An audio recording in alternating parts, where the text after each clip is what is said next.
സുഹൃത്തുക്കളെ എല്ലാവർക്കും നമ്മുടെ പുതിയ വീട്ടിലേക്ക് സ്വാഗതം. നട്ടപ്പാതിരാത്രിക്ക് ഈ ഒരു വീഡിയോ എടുത്ത് നിങ്ങളിലേക്ക് ഞാനിത് എത്തിക്കാൻ പോകുന്നത് വേറെ ഒന്നും കൊണ്ടല്ല.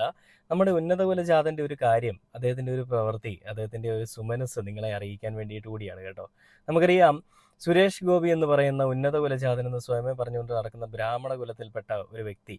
അദ്ദേഹം പറഞ്ഞൊരു കാര്യം, അദ്ദേഹം വലിയൊരു സംഭവമാണ്, മഹാസംഭവമാണ്. ഞാനിവിടെ വന്നു കഴിഞ്ഞാൽ അധികാരത്തിൽ കേന്ദ്രമന്ത്രിയായിട്ട് ഞാൻ വന്നതിന് ശേഷം ഞാൻ ഒരുപാട് മാറ്റങ്ങൾ കൊണ്ടുവരാനായിട്ട് ശ്രമിക്കുന്ന ഒരാളാണെന്നും കലിംഗ് സംവാദ പരിപാടി എന്ന് പറഞ്ഞുകൊണ്ട് എല്ലാ ഇടങ്ങളിലും എല്ലാ കവലകളിലും പോയിരുന്നുകൊണ്ട് ഒരു സംവാദ പരിപാടികൾ നടത്തുകയും ആ പരിപാടികളിലുടനീളം വരുന്ന ആളുകളെയെല്ലാം ധിക്കരിച്ചോടിക്കുകയും താൻ വലിയൊരു ജന്മിയുടെ കൊച്ചുമകനാണെന്നും ഈ കുട്ടനാട്ടിൽ 3500 ഏക്കറോളം കൃഷിഭൂമിയുള്ള ഒരു വലിയൊരു ജന്മിയുടെ കൊച്ചുമകനാണ് ഞാനെന്ന് പറഞ്ഞുകൊണ്ട് സ്വയം പുളകിതനാകുന്ന ഒരു സുരേഷ് ഗോപിയെ നമ്മൾ കാണുകയുണ്ടായി അല്ലേ.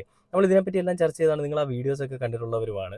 അപ്പം അങ്ങനെ സുരേഷ് ഗോപിയുടെ ഈ അടുത്തിടയിൽ ഒരു സംഭവം ഉണ്ടാവുകയുണ്ടായി. എന്താണെന്ന് വെച്ച് കഴിഞ്ഞാൽ തൃശ്ശൂർ പോകുമ്പോൾ സുരേഷ് ഗോപി അവിടെ ചെന്നിട്ട് പറയും, എയിംസ് ഞാൻ തൃശ്ശൂർ കൊണ്ടുവരുമെന്ന് പറഞ്ഞാൽ എയിംസ് തൃശ്ശൂർ തന്നെ ഞാൻ കൊണ്ടുവരും. ഇതേ ആള് ആലപ്പുഴ ചെല്ലുമ്പോഴോ, ആലപ്പുഴയ്ക്കുള്ളതാണ് എയിംസ്, ഞാൻ ആലപ്പുഴയിൽ എയിംസ് വരുമെന്ന് പറഞ്ഞാൽ അത് ആലപ്പുഴയിൽ വരിക തന്നെ ചെയ്യും, അത് ഞാൻ പറയുന്ന വാക്കാണ്, ഞാൻ സുരേഷ് ഗോപിജിയാണ് എന്ന് പറഞ്ഞിട്ട്, അതായത് രണ്ട് സ്ഥലങ്ങളിൽ പോകുമ്പോഴും അവിടെ വെച്ച് എന്താണോ പറഞ്ഞത് അതേ സെയിം സാധനം ഇവിടെ വരുമ്പോഴും പറയുന്നു. ഈ ലോട്ടറി ടിക്കറ്റ് പോലെയാണ്, നാളത്തെ കേരള നാളത്തെ കേരള നാളത്തെ കേരള എന്ന് പറഞ്ഞുകൊണ്ട് പോകുന്നത് പോലെ നാട് നീളെ എങ്ങനെ നാളെ നാളെ നീളെ നീളെ എന്ന് പറഞ്ഞുകൊണ്ട് നടക്കുന്ന സുരേഷ് ഗോപിയെ നമ്മൾ കണ്ടു. അപ്പോൾ നമുക്ക് എല്ലാവർക്കും മനസ്സിലായി ഇദ്ദേഹം BJP-യിൽ വന്നതുകൊണ്ട് തന്നെയല്ല, അത് ഇങ്ങനെ നേരത്തെ ഇങ്ങനെ തന്നെയാണെന്ന് നമുക്ക് മനസ്സിലായി. കോടീശ്വരൻ എന്ന് പറയുന്ന സിനിമ പരിപാടിയിലൊക്കെ ഇരിക്കുന്ന സമയത്ത് ഇയാൾ നല്ലൊരു മനുഷ്യനായിരുന്നു, സിനിമയിലുള്ളപ്പോഴും നല്ലൊരു മനുഷ്യനായിരുന്നു. എന്നാൽ പിന്നീട് അങ്ങോട്ട് സംഘികൾക്കിടയിലേക്ക് കൂടി ചേർന്നപ്പോൾ എന്തൊക്കെയോ വലിയ മാറ്റങ്ങൾ വന്നു. നല്ല ബുദ്ധിയും വിവരമൊക്കെ ഉള്ള ഒരു മനുഷ്യനായിരുന്നു, അതൊക്കെ ഇല്ലാണ്ടായി എന്ന് വേണമെങ്കിൽ നമുക്ക് പറയാം. അങ്ങനെ പറയാമെന്നല്ല, അത് തന്നെയാണ് സത്യം. അപ്പം അങ്ങനെ സുരേഷ് ഗോപി ഈ എയിംസിനെ പറ്റി പറഞ്ഞുകൊണ്ടിരിക്കുന്ന പല കാര്യങ്ങളെ പറ്റിയും എല്ലാ ആളുകളും വിമർശിച്ചു. ആ കൂട്ടത്തിൽ KB ഗണേഷ് കുമാറും ഒരു പ്രസംഗത്തിൽ പറയുകയുണ്ടായി, എവിടെ പോയാലും എയിംസ് വരുമെന്ന് പറയുന്ന സുരേഷ് ഗോപിക്ക് തന്നെ അറിയില്ല എവിടെയാണ് എയിംസ് വരുന്നത്, ഇത് പറഞ്ഞു നടക്കുന്നതല്ലാതെ വല്ലതും നടക്കുമോ എന്നൊക്കെ ചോദിച്ചതിൻ്റെ ഫലമായിട്ട്, അദ്ദേഹം ചോദിച്ച രീതിയൊക്കെ വേറെ ആയിരുന്നു, അങ്ങനെ ചോദിച്ചതിൻ്റെ രീതിയിൽ അല്ലെ ചോദിച്ചതിൻ്റെ ഫലമായിട്ട് സുരേഷ് ഗോപി കൊടുത്തൊരു മറുപടി, ആ മറുപടി വലിയ രീതിയിലാണ് സംഘികളെല്ലാം കൂടി ഏറ്റെടുത്തുകൊണ്ട് ഭയങ്കര കൊട്ടി ഘോഷിച്ചുകൊണ്ടൊക്കെ നടന്നിട്ട് പറയുകയാണ്, സുരേഷ് ഗോപി പറയുന്നതേ ചെയ്യൂ, ചെയ്യുന്നതേ പറയൂ, ചെയ്ത് കാണിക്കുകയും ചെയ്യൂ എന്നൊക്കെ പറഞ്ഞുകൊണ്ട് ഇത്തവണത്തെ ആ ഒരു ബഡ്ജറ്റ് അനൗൺസ് ചെയ്ത സമയത്ത് അതാ കിടക്കുന്നു നമ്മുടെ എയിംസ്. എയിംസ് കേരളത്തിൽ എല്ലായിടത്തും കൊണ്ടുവന്നു. ഇതാണ് സുരേഷ് ഗോപി എന്ന് പറയുന്നൊരു മനുഷ്യനെ ജയിപ്പിച്ച് വിട്ടതിൻ്റെ വിജയം. തൃശ്ശൂരുകാർക്ക് തെറ്റുപറ്റിയെന്ന് ഞാൻ പലപ്പോഴും പറഞ്ഞപ്പോൾ എന്നെ പൊങ്കാലയിടാൻ വേണ്ടിയിട്ട് വന്ന തൃശ്ശൂരുള്ളവരല്ല, മറ്റുള്ള ജില്ലകളിലുള്ള മറ്റുള്ള സ്ഥലങ്ങളിലുള്ള ഒരുപാട് പേരുണ്ടായിരുന്നു. നീ ആരാടാ ഇതൊക്കെ പറയുന്നത്, നിനക്ക് എന്താണ് സുരേഷ് ഗോപിയെ പറ്റി അറിയാവുന്നത്, നീ വെറുതെ എന്തെങ്കിലോ എന്തോ വായ്ത്താളം അടിക്കുകയാണ്, അയാൾ പറഞ്ഞതുപോലെ തന്നെ ചെയ്യുമെന്നൊക്കെ പറഞ്ഞു. സന്തോഷമായില്ലേ മക്കളെ ഇപ്പോൾ? എനിക്കൊത്തിരി സന്തോഷമായി. പറഞ്ഞതുപോലെ തന്നെ ചെയ്യുന്ന അണ്ണനാണ് സുരേഷ് ഗോപി ജി, അല്ലെ സുരേഷ് ഗോപി അണ്ണൻ. എന്താ ചെയ്തേ? അവിടെ പോയി ബഡ്ജറ്റ് അവതരണം നടന്നപ്പോൾ, ബഡ്ജറ്റ് അനൗൺസ് ചെയ്തപ്പോൾ നമുക്ക് പറഞ്ഞ തൃശ്ശൂരിന് പകരം കിട്ടിയതോ ആമക്കുഞ്ഞിനെ. എന്താണ് സംഭവം? ആമ സംരക്ഷണ പദ്ധതി എന്ന് പറഞ്ഞുകൊണ്ടൊരു പദ്ധതിക്ക് ബഡ്ജറ്റ് അനൗൺസ് ചെയ്തിരിക്കുകയാണ്. എനിക്ക് തോന്നുന്നു ബഡ്ജറ്റ് അവതരണത്തിൻ്റെ അല്ലെ ബഡ്ജറ്റ് പ്രഖ്യാപനത്തിൻ്റെ ചരിത്രത്തിൽ ആദ്യമായിട്ടാണ് ആമയെ സംരക്ഷിക്കാൻ വേണ്ടിയിട്ടൊരു പദ്ധതി കൊണ്ടുവരുന്നത്. ആമ ഒരുപാടൊക്കെ ഇങ്ങനെ വഴിയിൽ കൂടെയൊക്കെ ഇറങ്ങി നടക്കണം, അപ്പോൾ അവർക്കൊരു ആവാസ വ്യവസ്ഥ ഉണ്ടാക്കിയെടുക്കണം. അതാണ് മെയിൻ. ആമയ്ക്കാണ് ഇവിടെ പ്രാധാന്യം, മനുഷ്യർക്കല്ല, ആമയ്ക്കാണ് പ്രാധാന്യം. മനുഷ്യർ എന്തെങ്കിലുമൊക്കെ ചെയ്തങ്ങ് പൊക്കോളും. ആമയൊക്കെ എങ്ങനെ വല്ലതും ചെയ്ത് ജീവിക്കാനാണ്? പണിയെടുത്ത് ജീവിക്കാൻ പറ്റും? ഇല്ല. ഓട്ട മത്സരത്തിൽ പോയി ജയിക്കാൻ പറ്റും? ഇല്ല. പണ്ടത്തെ കഥകളിലൊക്കെ പറയുന്നതേ ഉള്ളൂ, അല്ലാതെ അതിനൊന്നും ചെയ്യാൻ പറ്റില്ല. അപ്പോൾ അതിനെ സംരക്ഷിക്കുക എന്നുള്ളത് മനുഷ്യൻ്റെ ഡ്യൂട്ടിയാണ്. വംശനാശം നേരിടുന്ന ഒരു മൃഗമാണല്ലോ, അല്ലെങ്കിൽ ഒരു ജീവിയാണല്ലോ ആമ. അതുകൊണ്ട് ആമയ്ക്ക് സംരക്ഷണം വേണം. അതിന് വേണ്ടിയിട്ട് ഞങ്ങൾ ഇത്ര കോടി രൂപ അനുവദിച്ചിരിക്കുന്നു. കൊള്ളാം. കൈയിട്ട് വാരാൻ പറ്റിയ സ്ഥലം. ആമയെടുത്ത് വെള്ളത്തിലോട്ട് എറിഞ്ഞ് കളയുന്ന ഒരു കഥ പോലെയാണ്. അതായത് ആമയെ കൊന്നു കളയാൻ വേണ്ടി വെള്ളത്തിലേക്ക് എടുത്ത് എറിഞ്ഞ് കളയുന്നു, അതിൽ കൂടി ആമയെ രക്ഷിക്കാൻ വേണ്ടിയിട്ട് വേറൊരു കൂട്ടം ആളുകൾ ഇറങ്ങുന്നു. അവിടെ ഇറങ്ങുമ്പോൾ അവർ രക്ഷിക്കാൻ ഇറങ്ങിയ ആളുകൾക്കും അവരുടെ സന്നാഹങ്ങൾക്കും വേണ്ടിയിട്ട് മുതലാക്കിയ പൈസ എന്ന് പറഞ്ഞുകൊണ്ട് വേറെ രീതിയിൽ പിരിക്കാനായിരിക്കും. ഇതായിരിക്കും ഇവരുടെ സങ്കല്പം, ഇതായിരിക്കും അവരുടെ രീതി. അത് ഒരു ലോജിക്കില്ലാന്ന് ഞാൻ പറയുന്നത് എനിക്കും അറിയാം. പക്ഷേ അങ്ങനെയാണ് ഇവർ ചിന്തിച്ചു കൂട്ടുന്നത് ഞാൻ മനസ്സിലാക്കാം. കാരണം ബുദ്ധിയും വിവരവും ഇല്ലാത്ത സാധനങ്ങളെ ഇവന്മാരൊക്കെ. അപ്പം അങ്ങനെ ബഡ്ജറ്റ് പ്രഖ്യാപനം വന്ന സമയത്ത് സുരേഷ് ഗോപിക്ക് മിണ്ടാട്ടമില്ല. KB ഗണേഷ് കുമാർ ഈ രീതിയിൽ പറഞ്ഞപ്പോൾ ഗണേഷ് കുമാറിന് തിരിച്ച് സുരേഷ് ഗോപി എടുത്തൊരു മറുപടിയുണ്ട്. എയിംസ് വരുമെന്ന് പറഞ്ഞാൽ എയിംസ് വരും മറ്റേ മോനെ എന്നാണ് സുരേഷ് ഗോപി പറഞ്ഞത്. എന്തൊരു മെഴുകലായിരുന്നു. മീഡിയ എല്ലായിടത്തും ഭയങ്കര തരംഗമായിരുന്നു സുരേഷ് ഗോപിയുടെ ഡയലോഗ്. സിനിമയിലുള്ള സുരേഷ് ഗോപി ഷിറ്റ്, ഒരൊറ്റ ചോദ്യം മതി, അല്ലെങ്കിൽ ഒരൊറ്റ അടിമതി എന്നൊക്കെ പറയുന്നത് പോലെ സുരേഷ് ഗോപിയുടെ ആ ഒരു മാസ്മരികമായ അല്ലെങ്കിൽ നമ്മളെയൊക്കെ പുളങ്കിതമാക്കുന്ന അല്ലെ പുളകിതമാക്കുന്ന വലിയ രീതിയിലുള്ളൊരു പ്രസംഗമൊക്കെയായിരുന്നു നമ്മളവിടെ കണ്ടത്. വെല്ലുവിളിച്ചുകൊണ്ട് തന്നെ കെ.ബി. ഗണേഷ് കുമാറിൻ്റെ മറ്റവനെ എന്ന് പറഞ്ഞുകൊണ്ട് തന്നെ ഈ സുരേഷ് ഗോപി സംസാരിച്ചു. അപ്പോൾ നമുക്ക് എന്തായാലും എന്താണ് ബഡ്ജറ്റ് പ്രഖ്യാപനത്തിൽ വന്നിരിക്കുന്നതെന്നും സുരേഷ് ഗോപി എന്താണ് പറഞ്ഞതെന്നും ഒരു നർമ്മകരമായ രീതിയിൽ മാതൃഭൂമി ന്യൂസ് വീഡിയോ ഒരെണ്ണം പങ്കുവച്ചിട്ടുണ്ട്. ആ വീഡിയോ ഞാൻ നിങ്ങളത് കാണിച്ചു തരാം.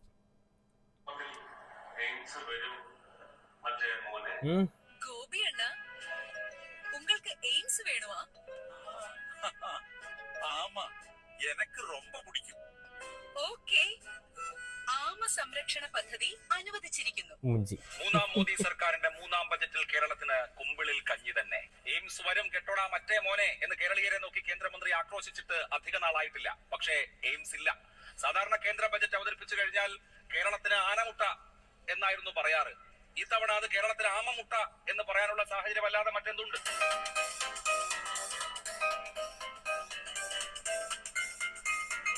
കടലോളം പ്രതീക്ഷിച്ചു, ആമയോളം കിട്ടി. കേന്ദ്ര ബജറ്റിൽ കേരളത്തിന് ഇത്തവണ കിട്ടിയത് ഒന്നാം തരം ഒരു ആമമുട്ടയാണ്. എയിംസ് വരുമെന്ന് പറഞ്ഞ കേന്ദ്രമന്ത്രിക്ക് മിണ്ടാട്ടമില്ല. ഈ വർഷത്തെ കേന്ദ്ര ബജറ്റിൽ കേരളത്തോടുള്ള അവഗണനയ്ക്ക് വലിയ വിമർശനമാണ് സോഷ്യൽ മീഡിയ മുഴുവനും. എയിംസ്, അതിവേഗപാത തുടങ്ങി നിരവധി പ്രഖ്യാപനങ്ങൾ ഉണ്ടാകുമെന്ന് പ്രതീക്ഷിച്ചെങ്കിലും കേരളത്തിന് ലഭിച്ചത് ധാതു ഇടനാഴിയും കടലാമകൾക്കായുള്ള പ്രത്യേക സംരക്ഷണ കേന്ദ്രവും. പിന്നാലെയതാ എയിംസ് വരുമെന്നുള്ള കേന്ദ്രമന്ത്രി സുരേഷ് ഗോപിയുടെ നിരന്തരമായ പ്രസ്താവനകൾ ഉൾപ്പെടെ കുത്തിപ്പൊക്കി ആമ ട്രോളുമായി എത്തിയിരിക്കുകയാണ് സോഷ്യൽ മീഡിയ. പ്രസ്താവനയല്ല, പ്രഹസനമായിരുന്നു. സുരേഷ് ഗോപിയുടെ വലിയ രീതിയിലുള്ള പ്രഹസനമായിരുന്നു. നോക്കടാ, 20 എംപിമാരെ ജയിപ്പിച്ചു വിട്ടതിനകത്തില് ഒരാൾ മാത്രമേ ഉള്ളൂ ഇന്നിവിടെ സംസാരിക്കാൻ, ഒരാൾ മാത്രമേ ഉള്ളൂ കേരളത്തിന് വേണ്ടിയിട്ട് പണിയെടുക്കാൻ. അത് ഞങ്ങളുടെ തൃശ്ശൂരിൽ നിന്ന് ജയിച്ചു പോയ ഞങ്ങളുടെ സ്വന്തം സുരേഷ് ഗോപിജി. എത്ര പേരാണ് കുറ്റം പറഞ്ഞ ഈ പാവം പിടിച്ച മനുഷ്യനെ, അല്ലേ? അങ്ങനെ കുറ്റം പറഞ്ഞവർക്കെല്ലാം മുൻപിൽ ഒരു വലിയ കയ്യടിയുമായിട്ട് സുരേഷ് ഗോപി ഇതാ എത്തിയിരിക്കുകയാണ്. ബഡ്ജറ്റിന് ശേഷം വലിയൊരു ആമമുട്ടയുമായിട്ട് എത്തിയിരിക്കുകയാണ് സുഹൃത്തുക്കളെ. എന്തിനാണ്? വെട്ടിപ്പുഴുങ്ങി കഴിക്കാനൊന്നുമല്ല, കടലിലുള്ള ആമയ്ക്ക് സംരക്ഷണം കൊടുക്കാൻ വേണ്ടിയിട്ടാണ്.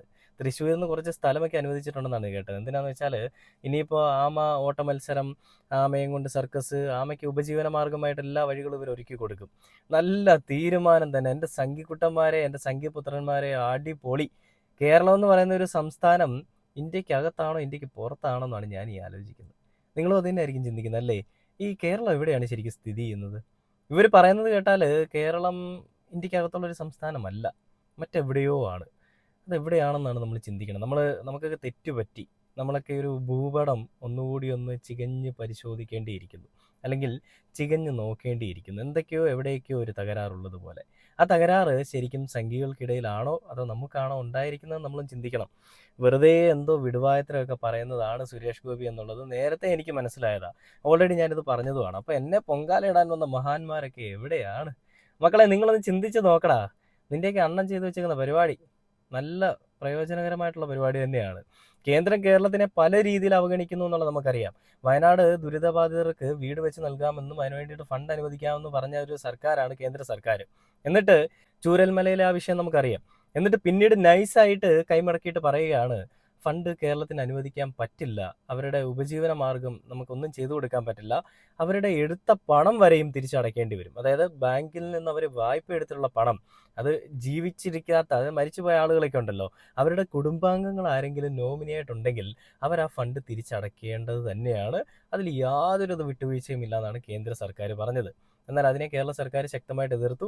അപ്പോൾ കേരളം പറയുന്ന ഒരു കാര്യങ്ങളും അംഗീകരിക്കാത്ത, കേന്ദ്രത്തിൻ്റെ സ്വാർത്ഥ താല്പര്യങ്ങൾക്ക് വേണ്ടിയിട്ട് പ്രവർത്തിക്കുന്ന ഒരു കൂട്ടം ആളുകൾ തന്നെയാണ് കേന്ദ്രത്തിൽ ഇരിക്കുന്നതും കേന്ദ്രമന്ത്രിയായിട്ടിരിക്കുന്നതും.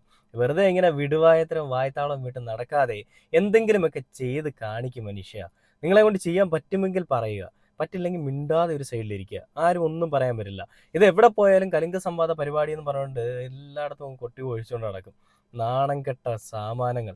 ഈ നാണമില്ലാത്തവൻ്റെ ആസനത്തിൽ ആല് മുളച്ചാൽ അതും തണലാണെന്ന് കരുതുന്ന ചില ആളുകൾ, ആ ആളുകളുടെ കൂട്ടത്തിൽ സുരേഷ് ഗോപി അടക്കം, ഇവരുടെ കൂട്ടത്തിലുള്ള തലമൂത്തപ്പന്മാരടക്കം, സംഘിക്കുട്ടന്മാർ, സംഘിക്കുട്ടികൾ, സംഘി പെൺകുട്ടികൾ, സംഘി കൃസംഗികൾ, ഹിസംഗികൾ, മുസംഗികൾ, എല്ലാത്തിനും നമുക്ക് കൂട്ടാം. കഷ്ടമാണടേ. എന്തൊരു നാറ്റ കേസാണിത്. വല്ല പട്ടിയോ പൂച്ചയോ സിംഹമോ ഒക്കെ ആണെന്നുണ്ടെങ്കിൽ പിന്നെയും പറയാം. ഇത് എവിടെയോ കിടക്കുന്ന ഒരു ആമയ്ക്ക് ഒരു സംരക്ഷണം എന്ന് പറഞ്ഞൊരു പദ്ധതി. എന്തായാലും കൈയിട്ട് വാരാനുള്ളത് തന്നെയാണ്. ഏതൊരു പദ്ധതിയാണല്ലോ അങ്ങനെ തന്നെയാണ്. എന്നാലും എനിക്കിത് ഓർക്കുമ്പോൾ തൃശ്ശൂർ 20 എംപിമാരെ ജയിപ്പിച്ചു വിട്ടതിൽ ഒരാളെ ഉള്ളൂ നമുക്ക് വേണ്ടി സംസാരിക്കാനെന്ന് പറഞ്ഞുകൊണ്ട് ഘോര ഘോര പ്രസംഗം നടത്തുന്നവരുടെ അവസ്ഥ ഓർക്കുമ്പോഴായിരിക്കും വിഷമം. എന്തൊരു കരച്ചിലായിരുന്നു. ഇനി എന്താണ് ചെയ്യുക? പണി തന്നില്ല, 8ന്റെ പണി തന്നിട്ടുണ്ട് സുരേഷ് ജി. ചെന്ന് ചോദിക്ക് ആമോട്ടെ എവിടെ വെച്ചിരിക്കുകയെന്ന്. Okay, by.